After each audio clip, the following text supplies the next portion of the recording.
mujeres en América Latina, directora de la Cátedra María Latina.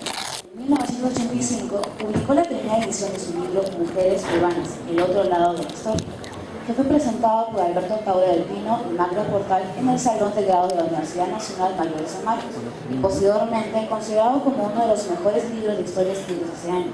La tercera edición data de 1995, prologada por Pablo Macero, director del Seminario de Historia Rural Andina de la Universidad de San Marcos, mientras que la cuarta edición de 2004 fue prologada por Michelle Perrot, profesora emérita de la Universidad Baptista, codirectora de Historia de las Mujeres de Occidente. En 1998 fundó el Centro de Estudios de la Mujer en la Historia de América Latina, CENAL, que desde agosto de 1999 difunde la revista Historia de las Mujeres y ha organizado 5 simposios internacionales sobre la historia de las mujeres y el primer Congreso de las Mujeres en los procesos de independencia de América Latina. Ha dirigido y editado los siguientes libros, producto de los eventos internacionales mencionados: Las mujeres en los procesos de independencia de América Latina, 2014, con auspicio de UNESCO; Viajeras entre dos mundos, Brasil 2012; Las mujeres en la independencia de América Latina, 2010; Mujeres que escriben en América Latina, 2007; Escritura de la historia de las mujeres en América Latina, 2005; Historia de las mujeres en América Latina, Murcia, 2012. Tarea nada fácil si se tiene en cuenta que estudiar la historia de las mujeres ha significado abrir nuevos horizontes y caminos a través de un inmenso esfuerzo sin apoyo financiero, salvo el auspicio de algunos de los libros producidos por CENAL. Hay que decir también que Señora Guardia es autora de Mujeres de Mauta, Fundación Biblioteca Ayacucho, 2014; El Poder de la Palabra, 2013; Una mirada femenina en los clásicos, 2010; José Carlos Mariátegui, Una visión de género, 2006; Voces y cantos de las mujeres, 1999, además de sus libros premiados de gastronomía, Latino Alimento de las culturas andinas, La flor morada de los Andes, Una fiesta del sabor, El Perú y sus comidas. Por último, en el 2009 recibió la medalla Simón Bolívar de UNESCO. Sin más preámbulos, vamos a dar pase a la escritora Sara Guardia. Gracias.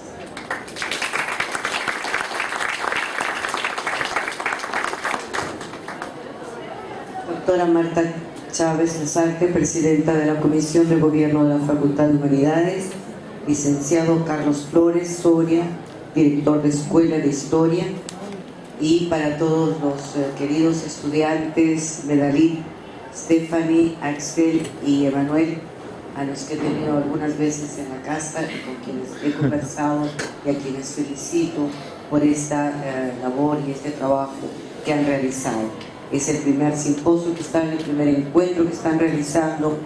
Ojalá que continúen esta labor con el entusiasmo, con el profesionalismo, con el apoyo que han tenido hasta este momento. Las mujeres en la historia del Perú. Hasta comienzos del siglo XX, las mujeres que aparecen en el discurso histórico son excepcionales por su belleza, virtudes o heroísmo. Todas las demás no existen en una historia fundada en personajes de la élite, batallas y tratados políticos. Una historia que registra e interpreta los distintos procesos y experiencias que ha seguido la humanidad a través de la visión, pensamientos y manifestaciones de quienes la han escrito, todos hombres, en su mayoría de clases y pueblos dominantes, que se erigieron según el modelo androcéntrico en el centro arquetípico del poder ejercido en el espacio público y en un tiempo cronológico, de acuerdo a la división de lo privado y lo público que articula estructuralmente las sociedades jerarquizadas, según lo cual los hombres aparecen como los únicos capaces de gobernar y dictar las leyes, mientras las mujeres ocupan un lugar secundario en el espacio privado y alejadas de los grandes acontecimientos de la historia.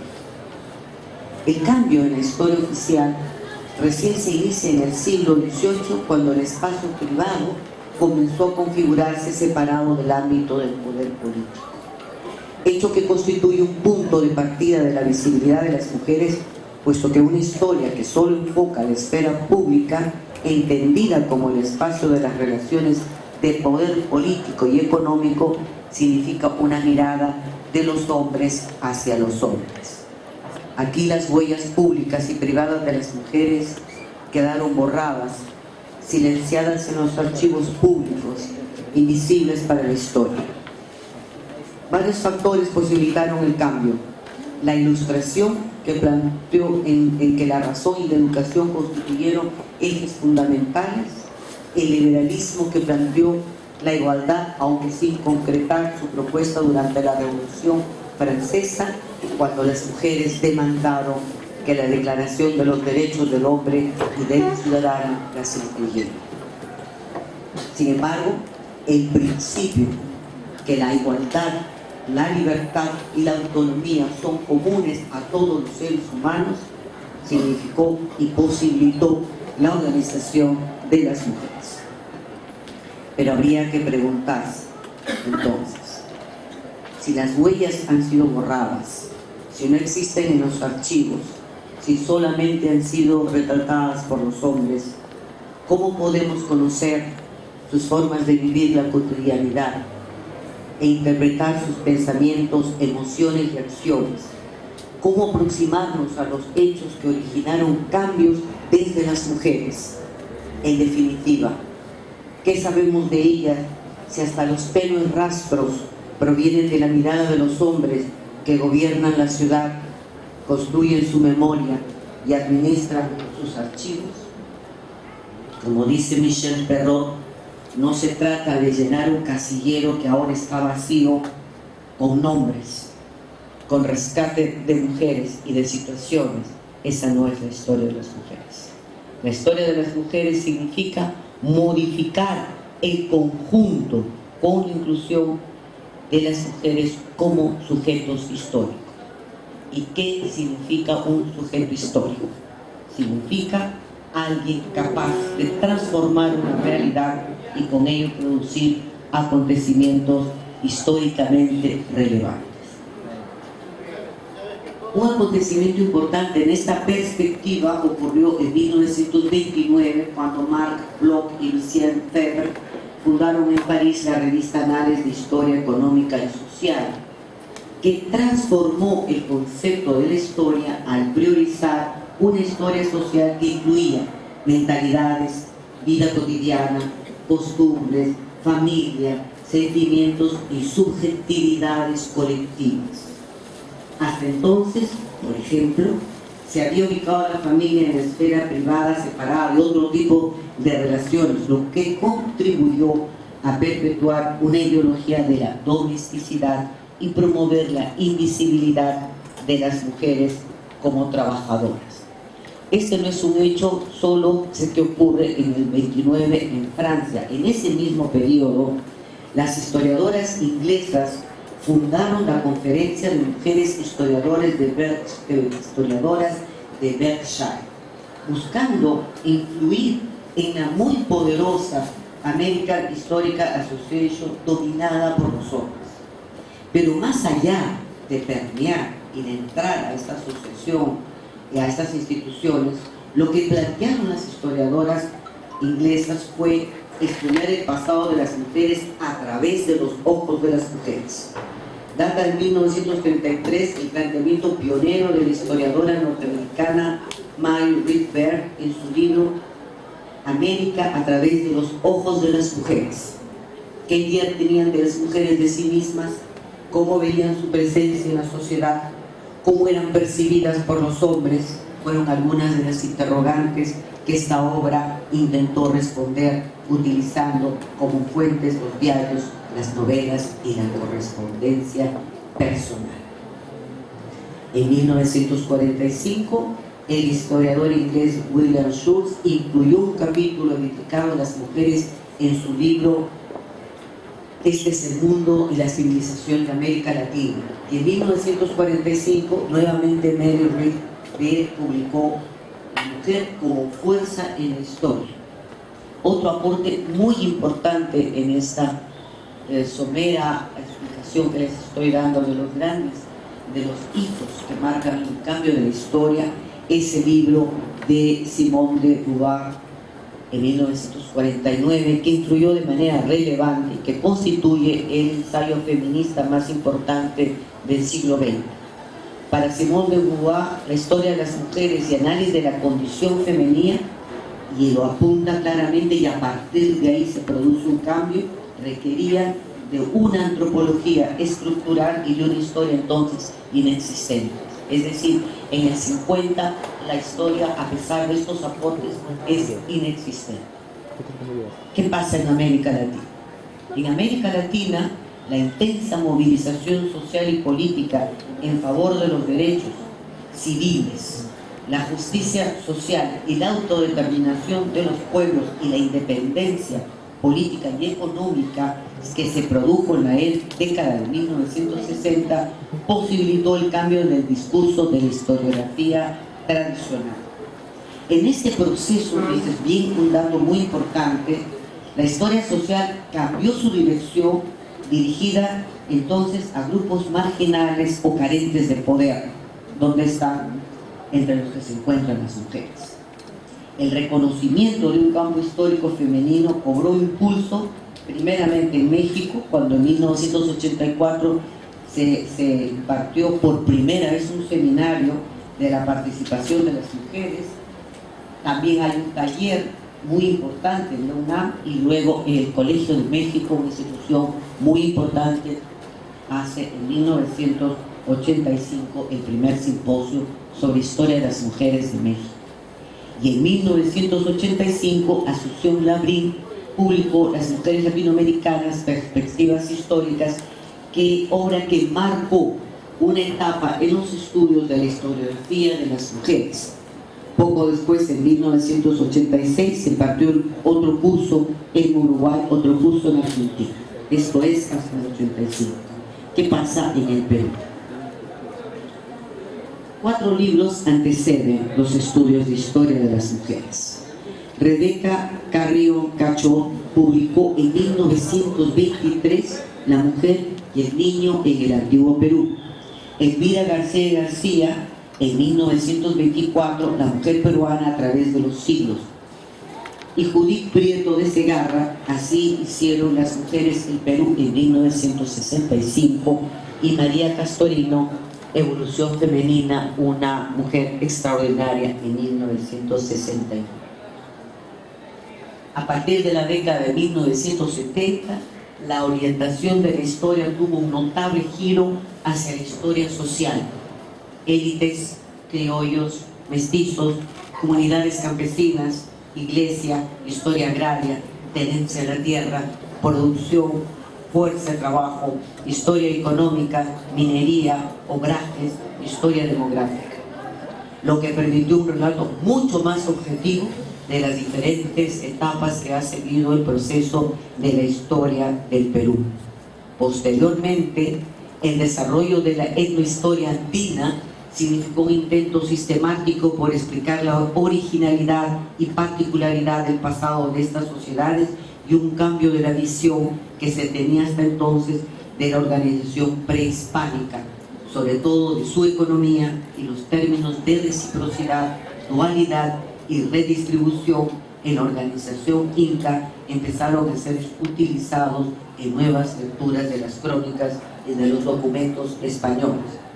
Surgió así una historia de las sociedades indígenas con un corpus histórico propio, categorías, mecanismos de resistencia y sobrevivencia. Todo lo cual posibilitó la reconstrucción de la historia oficial, estudiar la condición de las mujeres de las sociedades prehispánicas, el impacto que produjo la conquista, lo que significó el virreinato para las mujeres y la construcción de la independencia y de los estados-nación. Tarea nada fácil si se tiene en cuenta que una de las mayores dificultades es la carencia de fuentes, puesto que las mujeres fueron descritas según la categoría de un discurso elaborado de acuerdo con la ideología patriarcal del hispanismo. El interés por el estudio de las mujeres en el Perú se evidenció en la década de 1970, cuando Juan José Vega publicó Micaela Bastidas y las heroínas tupamaristas, La Universidad de Michigan editó el libro de Irene Silverberg, La posición de la mujer en la sociedad inca. La revista del Museo Nacional publicó Principios de la Organización Femenina de Tahuantinsuyo, y un año después, en 1977, apareció Sexo y Coloniaje de Pablo Maceda, incluido en el tercer tomo de trabajos de historia del Instituto Nacional de Cultura. Ya en 1980, Anne-Marie Hoppenheim y Patricia Lyon publican su importante libro sobre las mujeres que aparece en la iconografía Moche. Sin embargo, ninguno de estos estudios se planteó la escritura de una historia de las mujeres. Fueron importantes aproximaciones, decisivas aproximaciones.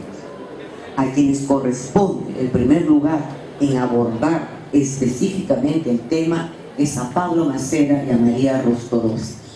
Durante el primer Seminario Nacional de Mujer e Historia en el Perú, realizado en 1984 con sendos trabajos bajo el título La mujer en la historia del Perú.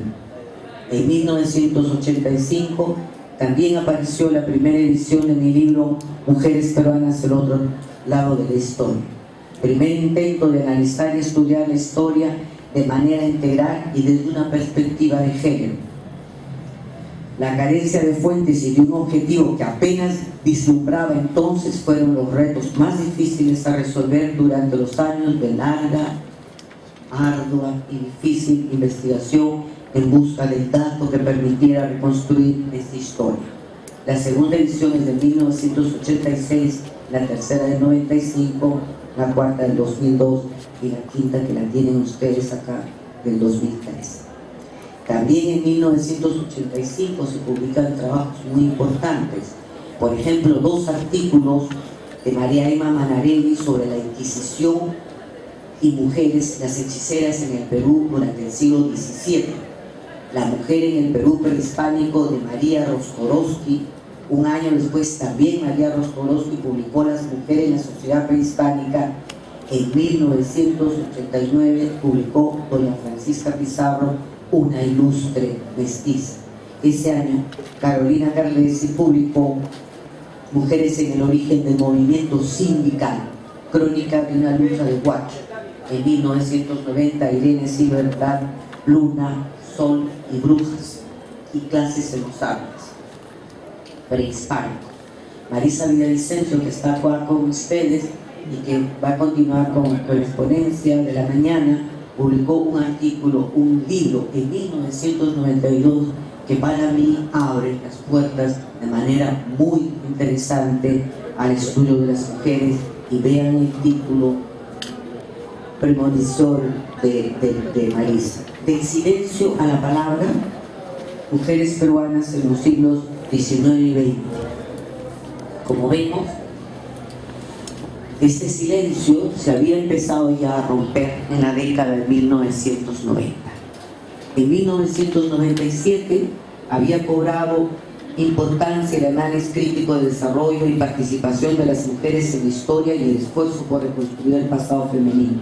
Sin embargo, no existía ninguna universidad, escuela, centro o institución donde se pudiera estudiar e investigar el papel que desempeñaron las mujeres, su condición, pensamientos y acciones. Fue así que con colegas de varios países convoqué al primer simposio internacional La mujer en la historia de América Latina, donde abordamos los siguientes temas, y se los voy a leer porque es a lo largo de varios años que hemos mantenido los mismos temas de alguna u otra manera, que es la mujer en las sociedades prehispánicas, mestizaje, cultura afectiva e identidad criolla en los siglos XVI al XIX, familia, religión y educación en los siglos XVII y XIX, cambio en el imaginario femenino en el XIX, percepciones de la mujer en los siglos XIX y XX, escritura femenina e historia en el siglo XX, la mujer en el discurso histórico y social siglo XX. Y poco después, entonces, en noviembre de 1998 se fundó el Centro de Estudios La Mujer en la Historia de América Latina, primer centro dedicado al estudio de la historia de las mujeres en América Latina. Yo hasta acá lo que he hecho es darles una visión panorámica, primero de la importancia de la historia de las mujeres y luego cómo se ha desarrollado acá en el Perú desde 1923 con los diferentes libros. Yo voy a entrar en este momento ya en la historia de las mujeres. La reconstrucción de la historia posibilitó estudiar la condición de las mujeres en las sociedades andinas, así como les dije anteriormente, el impacto de la colonia, el impacto de la conquista, el virreinato y la construcción. Hay un hecho que es dos o tres hechos que son muy difíciles para entender en las sociedades prehispánicas. Y ahí seguramente Marisa va a hacer una interpretación que creo que es importante.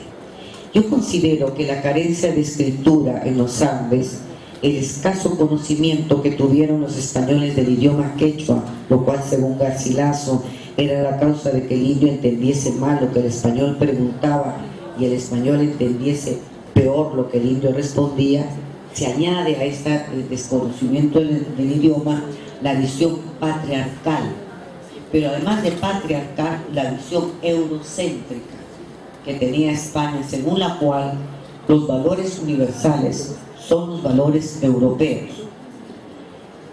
Con una visión eurocéntrica y patriarcal es muy difícil reconocer a otra cultura, muy difícil reconocer a otro, al otro, porque existe la soberbia y existe la seguridad de que acá están los valores, que acá está la verdad. Es por ello que interpretaron y ordenaron el mundo según su ideología y categorías. Por ejemplo, identificaron al Inca con el rey, a la Coya con la reina, y a los príncipes y a los hijos príncipes, tan príncipes, escribe Fray Bartolomé de las Casas, e infantes como los de Castilla. Introdujeron en los Andes la noción europea de monarquía, que suponía un gobernante, lo que es discutido hoy en día cuando se aprecia que la organización política andina fue mayormente dualista.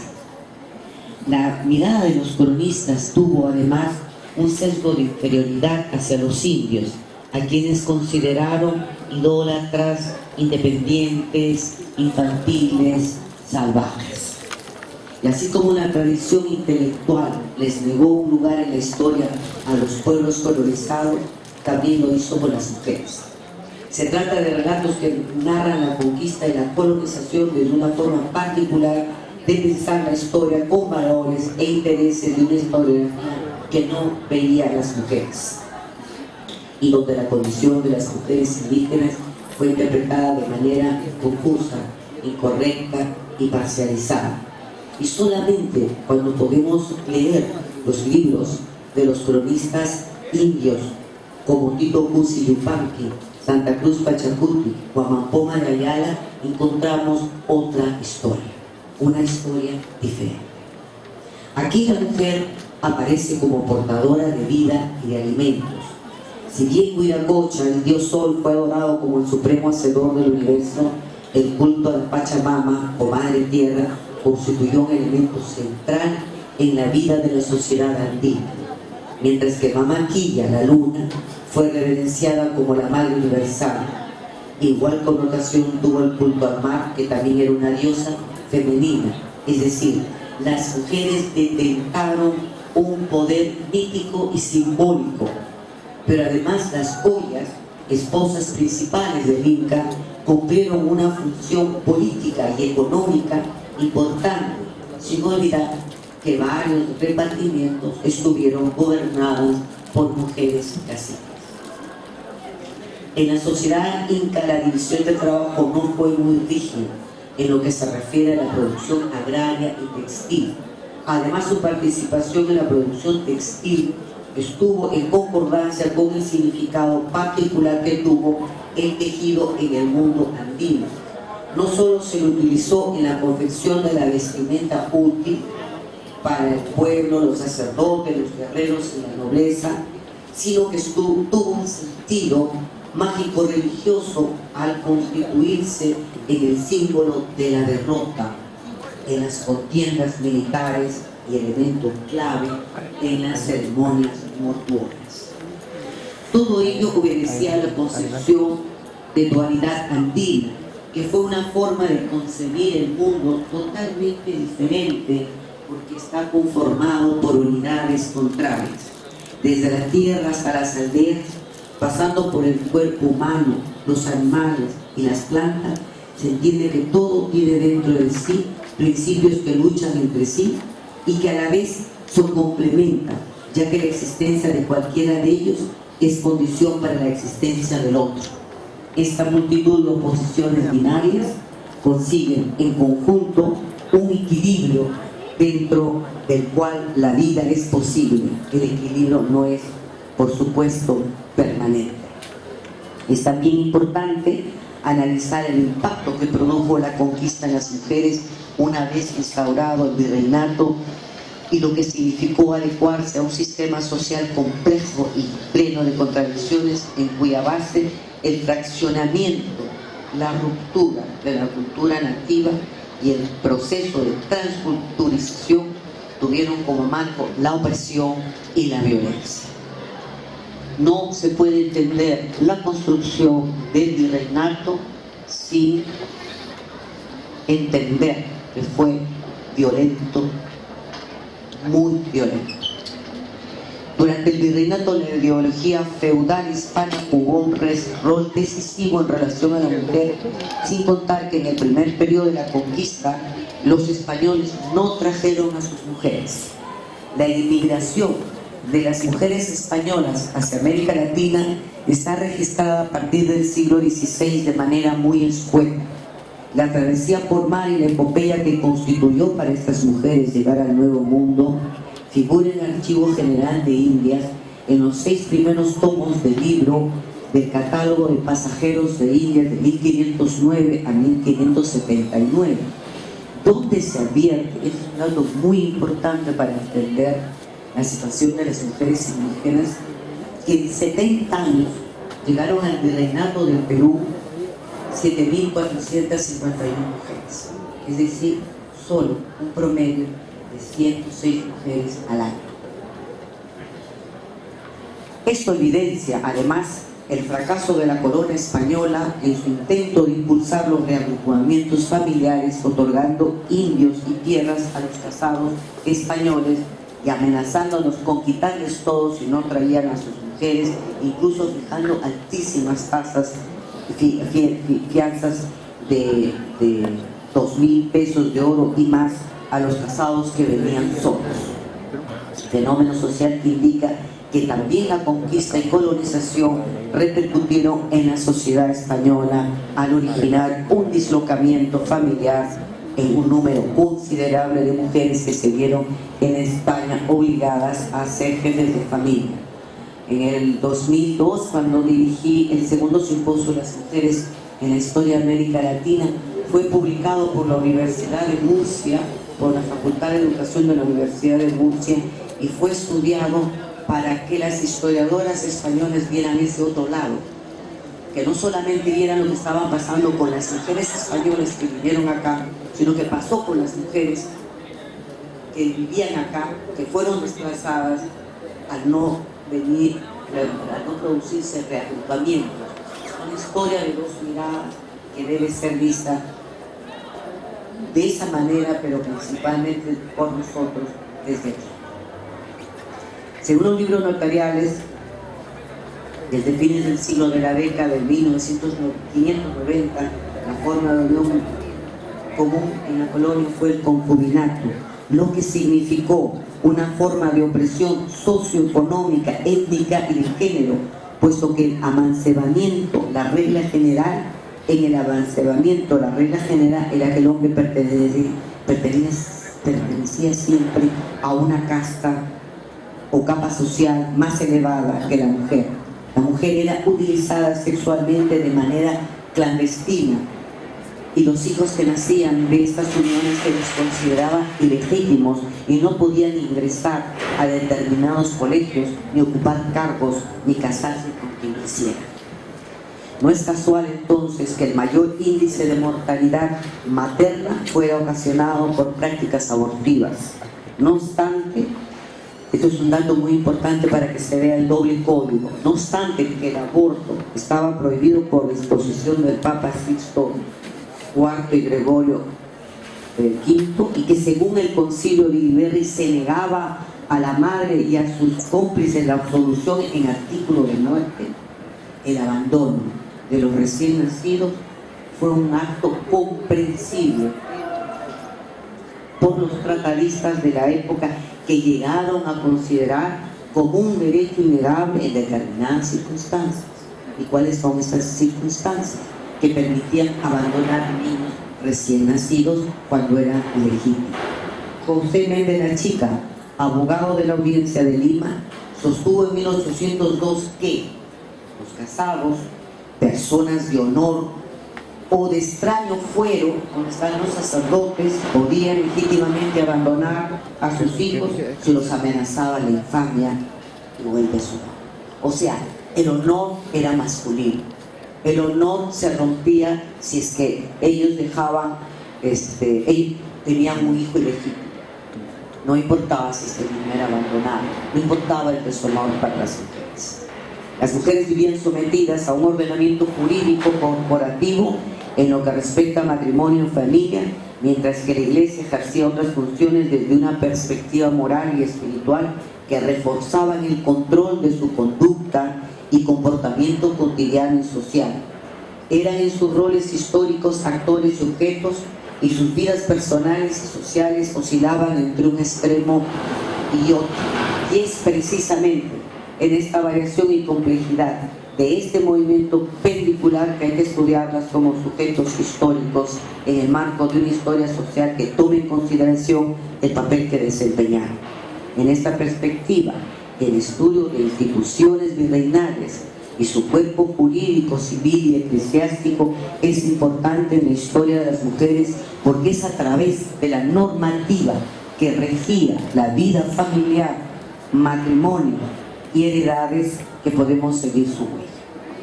Otro periodo de nuestra historia fundamental es el que concierne a la lucha por la independencia. Son numerosos los levantamientos que el sistema de dominación colonial produjo apenas iniciada la conquista, pero es a partir de la segunda mitad del siglo XVIII, coincidiendo con la crisis del virreinato del Perú debido a las reformas borbónicas, que las protestas se suceden de manera constante. Entre 1723 y 1750 se produjeron 10 insurrecciones en los actuales países de Chile, Paraguay, Bolivia, Argentina y Venezuela. La presencia y participación de las mujeres fue anónima. La historia no registra sus nombres, sino solamente hasta finales del siglo XVIII en la rebelión liderada por José Gabriel Condorcanqui Tupac Amaru. Se trata de la más importante rebelión del sistema colonial comandada por Tupac Amaru, donde cobra particular importancia la presencia de Micaela Bastidas, que no solo era la esposa de Tupac Amaru como se la ha presentado oficialmente siempre, sino que tuvo una activa participación en la insurrección, fue responsable de la administración política de Tungazuca y de la resistencia previa a la marcha al Cusco. Prueba de ello es que a través de varios documentos aparece impartiendo órdenes, otorgando salvoconductos y lanzando edictos. Por eso fue ejecutada el mismo día que Tupac Amaru. Según el visitador Arreche, la ejecución de Micaela Bastidas debía ir acompañada, con comillas, dice esto el visitador, con algunas cualidades y circunstancias que causen terror, tal terror y espanto público para que sirva de escarmiento y ninguna otra india se levante contra nosotros. La ejecución como espectáculo de terror, la masculinización de su persona percibida en los edictos y en los testimonios de su juicio, recalcando la idea de que no merecía ser tratada como mujer. Antes de matarla le cortaron la lengua, cito el documento histórico, y se le dio garrote que pareció infinito, porque teniendo el cuello delgado no podía el torno ahogarla y fue menester que los verdugos, dándole patadas en el estómago y pechos, la acabasen de matar. Después le cortaron la cabeza, que fue expuesta durante varios días en el cerro Picho del Busco. Desprendieron sus dos brazos, uno fue enviado a Tungazuca y el otro a Arequipa, una pierna a Carabaya y el resto del cuerpo quemado. La importancia de la historia de las mujeres pues radica en el conocimiento que surge desde otro saber, contrapuesto a la concepción ideológica según la cual los pueblos indígenas eran formados por sociedades sin escritura, trazados primitivos y que probablemente podrían evolucionar hasta la civilización algún día. Cierro comillas. Todo lo cual le otorgará a esta nueva historia mayor coherencia al desarticular el carácter excluyente y discriminador de las representaciones discursivas del otro, establecidas en el virreinato a través de patrones de poder basados en una jerarquía social, étnica y de género. Al concluir la independencia política en el siglo XIX, los estados nacientes crearon a sus héroes nacionales. Durante ese proceso surgieron y se perfilaron los rostros de los hombres que habían forjado la emancipación de España, pero ninguna mujer mereció tal reconocimiento como si el hecho de ser mujer y de morir por la patria y la libertad no tuviese el mismo significado y la misma dimensión que las acciones de los héroes, todos masculinos de nuestra historia. Pero la ideología de la exclusión no cambió con la independencia.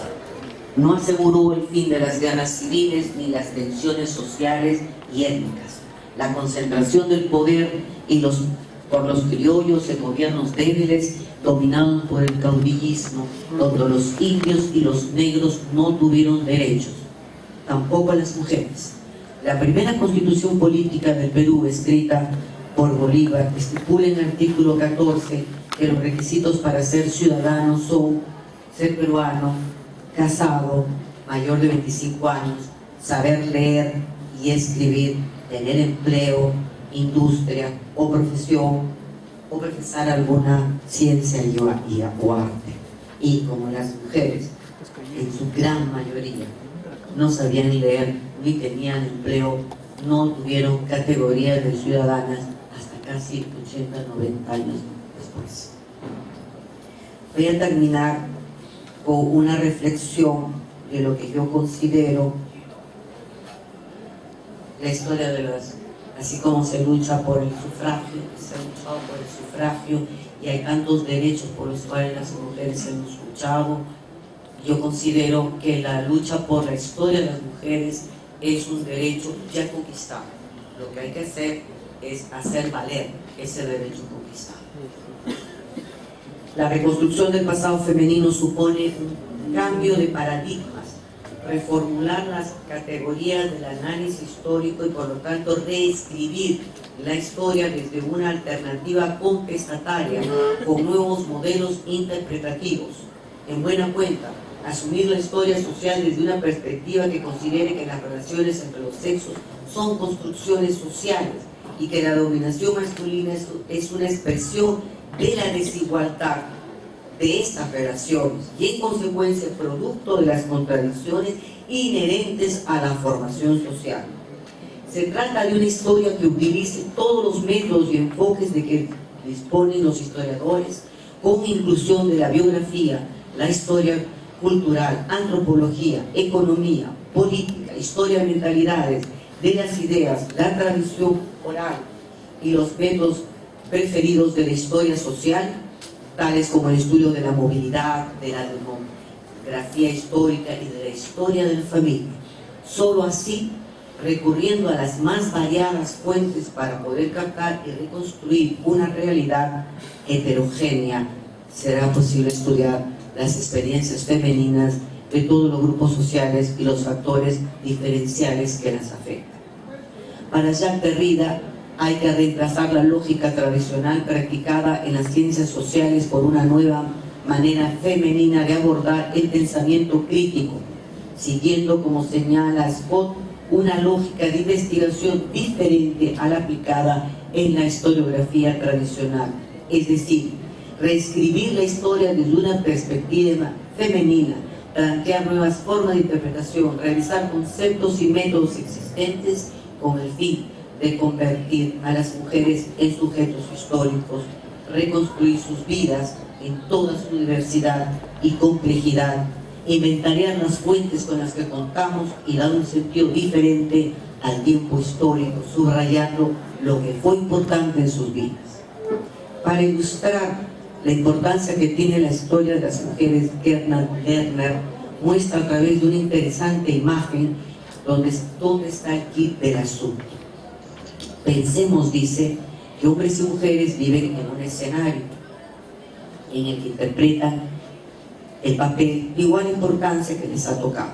La obra no puede proseguir sin ambas clases de interpretaciones. Ninguna contribuye más o menos al todo. Ninguna es secundaria, no se puede prescindir de ella. Pero la escena ha sido concebida y definida por los hombres. Ellos han escrito la obra, ellos han dirigido la obra, ellos han montado el espectáculo, ellos han definido, han interpretado el significado de la acción y se han quedado con las partes más interesantes, las más heroicas, las mejores, y han dado a las mujeres los papeles secundarios, los papeles invisibles. ¿Qué sucede entonces?